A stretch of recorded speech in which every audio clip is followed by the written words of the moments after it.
how would you describe the challenge you guys are going to face tonight against the Avs? Yeah, obviously the Avs are a great team. Coming off a couple years ago, and they're playing the same way. They're playing with lots of speed, lots of skill. They're very dangerous offensively, and they manage to keep it tight. They're very aggressive defensively. So it's a challenge, and I think our group's in a good place. I think we're ready for it.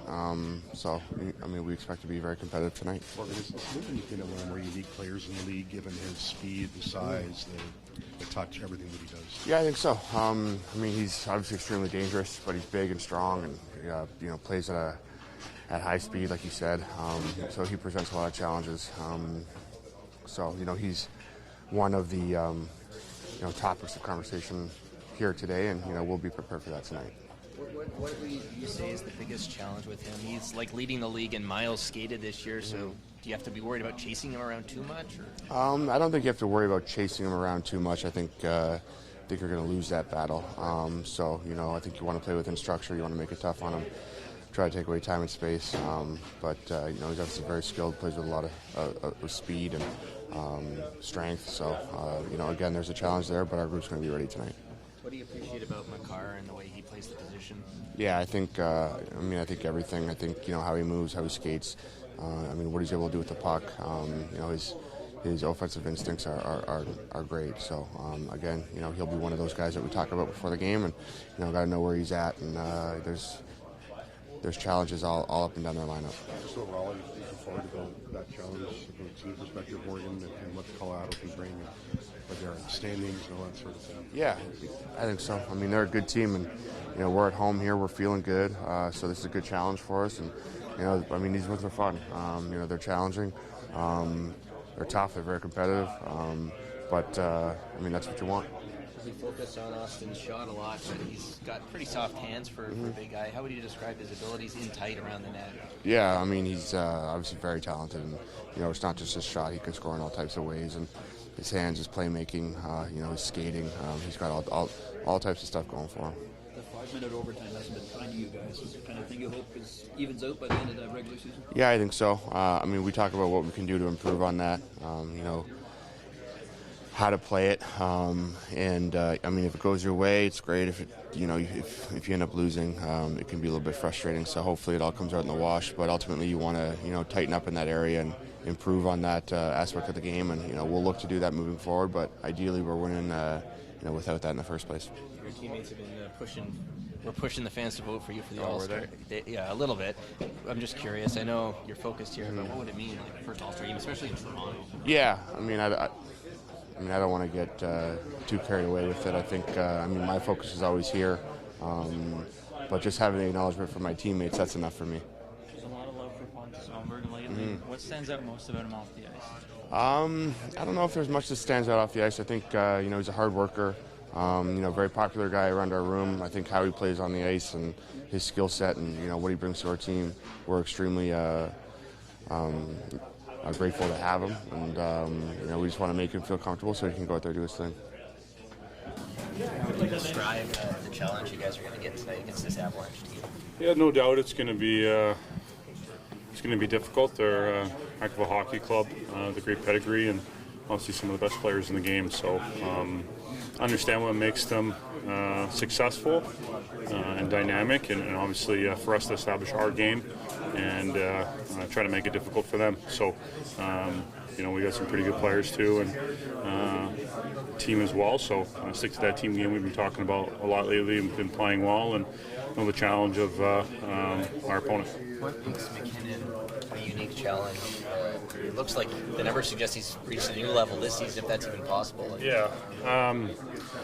Hard to say just one specific thing that makes him, great and as consistent he has been. He's obviously such a driver, plays a tremendous amount of minutes, has the puck a lot. Obviously his ability to generate speed is really unique and obviously really stands out, and obviously making plays and creating space with that speed for himself and his line mates or anyone who's out on the ice with us. So trying to slow him down as best you can. It's not always perfect or to do it 100% of the time, but obviously making it difficult and having them really make for it, work for his ice and generate that speed. And anytime you can make good players defend and use their energy there, sets you up for success. Is Makar almost like a forward out there? Like, how do you approach him when he's on the ice? Yeah, no doubt. I think you just can't ever take it for granted that he's standing up on the point or coming out of their own end, that he's not leading the rush or joining the rush. I think he can be a little bit of a rover at times, or a lot of the time, and obviously his ability to generate speed and make plays is as lead as anybody in the league, and obviously shown why he's a special player. So just always have to have awareness of where those guys are and try to keep them out of the middle of the ice. 5-minute overtime has been kind to you guys of late. Anything you hope evens out before the end of the regular season? Everything all right? Yeah, I think that like any part of the game that hasn't been going your way, you want to continue to work on and obviously flip the trend. So, we put ourselves in a good spot the other night. The special teams wasn't great for us and allowed us to get to that point. And then, in extra time, we want to make the plays necessary to help us win. So I think before the other night was Anaheim. So, that one went in our favor. So, we just got to stay with it. And if that comes about, just doing a good job and obviously opportunity to make a play when it's there and finish it off. What makes Pontus Holmberg such a low guy in this locker room? He's just really quiet. And just kind of goes about his business every single day the same way. And I think everyone really appreciates how he plays the game. He's very smart, very aware, and he's very sneaky strong on the puck. I think you've seen some of the puck battles he gets into, or when he's leaning on defenders, like the goal he scored a couple games ago. Just very, very strong on his skates, strong on the puck. And just a really smart hockey player. Always seems to be in the right place and make the right play. He is obviously well known for his shot, but we know he can score in every which way. How would you describe his hands in tight? How soft are those hands? Well, to score as many goals as he scores, you have to score goals in different ways. And, he's shown throughout the year his ability to be very good in front of the net and around the net, whether that's coming from below the goal line or even just being in and around the top of the crease and below the hash marks. He's got some of the best hands in the world. So his ability to score from distance, to score from in tight, to be able to use his hands or just one touches. His ability to just sense what's needed to give him a chance to score is obviously extremely impressive and why he's just on such a great tear. Teammates before the game the other night weren't sure if the booze on Long Island still register with you. It's been 8 times now you've played back at the Islanders. I'm just curious, does it still have any sort of impact on you? Well, you recognize that it's there, but for me, like I always say that going back there is always special for me because the organization and the Long Island, the place, made a major impact on me as a player and as a person, and so many people, from the fan base to people in the organization, former teammates, coaches, obviously make a big impact on you. So it brings back a lot of those memories and those times when I was younger, when I was playing there. That stuff's out of my control. I mean, it is what it is. I don't play there anymore, so they're obviously going to cheer for their team. But, you hear it, but you just try to go out there and play. And once the game gets kind of rolling, you get in the flow of things. And, you just focus on what's between the whistles and between the boards. Sheldon, what's the biggest challenge you see in Colorado tonight? I would say the pace of their play, and then obviously they're just their top-end guys, are so puck dominant and skilled and execute it at such a high speed. That would be it. Do you see McKinnon at all at a higher level now? The numbers suggest he's on pace for anything more. Has he raised his game from what you've seen at all? It's hard for me to comment on it just because you don't watch them over the whole season. So you get ready to play them, you start to focus in a little more. But he's been so good for so long. I think that's it. He's got such confidence, and they're leaning on him now, probably even more than ever. I mean, 30 minutes the other night. Their top guys are carrying the mail for them in lots of ways, and certainly he's leading the way. What do you make of how Jones has been handling the workload here over the last couple of months? I think he's managed it well. We've talked a lot about his experience and such. This guy has played a lot in the league, at different times through his career. So he didn't play much at all, really, in the first. We're approaching the halfway mark here, but the half of what we've played so far, the first half of it, he didn't play much, for either us or the Marlies. So I think he's happy to just be in a regular rhythm and be going. You get, excuse me, you get through tonight, Sheldon, before you decide on tomorrow night, goaltending wise, or? Well, Jones won't play tomorrow, so that would be overdoing it. Even though it's a back-to-back at home and everything, he's played a lot here this week already. So we're going to need another guy tomorrow, but let's focus on today. For a guy like Pontus Homer, who seems to still be developing, do you think there's another gear there for him? And if there is, where do you think the gear is? Yeah, I'm not. It's hard to say. I think with the skill set that he has, I think that the next gear for him is to really solidify himself in the league and in the lineup.